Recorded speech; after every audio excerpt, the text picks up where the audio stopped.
presented by Public Music Mathli.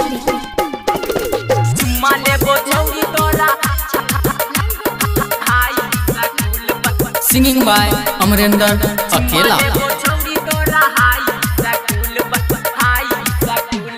प्यार भेलो तोरा से गाँव वाला पुल पर, प्यार भेलो तोरा से गाँव वाला पुल पर, चुम्मा लेबो छौरी तोरा हाई स्कूल पर, चुम्मा लेबो छौरी तोरा हाई स्कूल पर, घोर पर न जाइल देबो प्यार भेले पुल पर, घोर पर न जाइल देबो प्यार भेले पुल पर, चुम्मा लेबो छौरी तोरा हाई स्कूल पर, चुम्मा लेबो छौरी तोरा हाई स्कूल पर, चुम्मा लेबो छौरी तोरा हाई स्कूल पर। Singing by Amrinder Akela.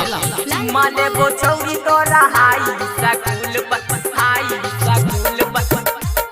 हंसत खेलत दिन हमरा याद आबै छौ, याद आबै छौ गे, याद आबै छौ, प्यार हमर दोसर संगे खूबे हंसै छौ, खूबे हंसै छौ गे, खूबे हंसै छौ, राजा रानी बनै रहिए गाँव वाला पुल पर, राजा रानी बनै रहिए गाँव वाला पुल पर, चुम्मा लेबो छौरी तोरा हाई स्कूल पर, चुम्मा लेबो छौरी तोरा हाई स्कूल पर, चुम्मा लेबो छौरी तोरा हाई स्कूल पर। Singing by Amrinder Akela. चुम्मा लेबो छौरी तोरा हाई स्कूल पर, हाई स्कूल पर।